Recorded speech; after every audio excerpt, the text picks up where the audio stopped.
महक, ये कल रात तुम किचन में क्या जला रही थी? क्या जला रही थी? अब्बू कह रहे हैं उन्होंने तुम्हें तावीज जलाते हुए देखा है। मुझे सच सच बताओ, तुम इन चीजों में यकीन रखती हो कि नहीं?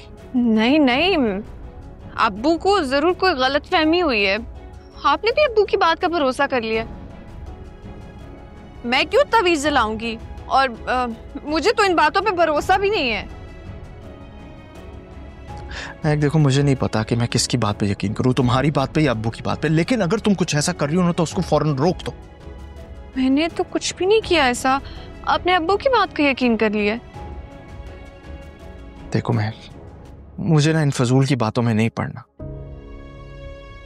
जो भी मामला है ये तो खुद जाके उन्हें समझाओ। मेरी अभी नई नई नौकरी लगी, मुझे उस पर प्लीज फोकस करने दो। मैं तो किसी को कुछ कहती भी नहीं हूँ। कपड़े प्रेस करने जा रही हूँ आपके कल के लिए। कब से है बुखार इसे? कल रात से। तो तुम इसे डॉक्टर के नहीं लेकर गई? अभी अभी ऑफिस से आई थी और फिर डॉक्टर के पास ही लेके जा रही थी। सुना नहीं था तुमने? जब तुम्हें पता था कि ज़ावियार की तबीयत खराब है तो तुम ऑफिस गई क्यों? वो ऑफिस है, वहां घर के मसाइल नहीं समझे जाते। छुट्टी नहीं मिलती मुझे। हो तो तुम्हारी नौकरी तुम्हारी औलाद से बढ़ के है तुम्हारे लिए। अपनी औलाद के लिए ही कर रही हूँ नौकरी। और तुम क्या ये बड़ी बड़ी बातें कर रहे हो यहाँ बैठ के? एक बार भी तुमने पूछा है पलट के कि हमें किसी चीज की जरूरत है भी या नहीं? कितनी परेशान थी मैं,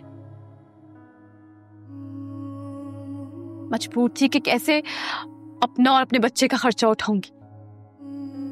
मेरे माँ बाप के पास इतने पैसे नहीं हैं कि पहले वो अपनी औलाद को पाल पोस के बड़ा करें और फिर दूसरों की औलादों को।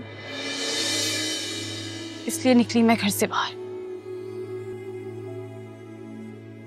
ताकि मेहनत करूं, अपने बच्चे को एक अच्छा मुस्तकबिल दे सकूं, उसकी परवरिश कर सकूं। तुम ये बात नहीं समझ पाओगे शावीर, कभी भी नहीं। इसलिए बेहतर है तुम चले जाओ यहां से, और प्लीज खुदा के वास्ते हमें अकेला छोड़ दो। हम तुम्हारे बगैर बहुत खुश रहते। तुम जब मौजूद नहीं होते ना तो हम बहुत सुकून से रहते, लेकिन जैसे ही तुम सामने आ जाते हो हमारा सुकून बर्बाद हो जाता है। इसलिए तुम जाओ यहां से, मुझे और मेरे बेटे को अकेला छोड़ दो। हमें अब तुम्हारी कोई जरूरत नहीं है।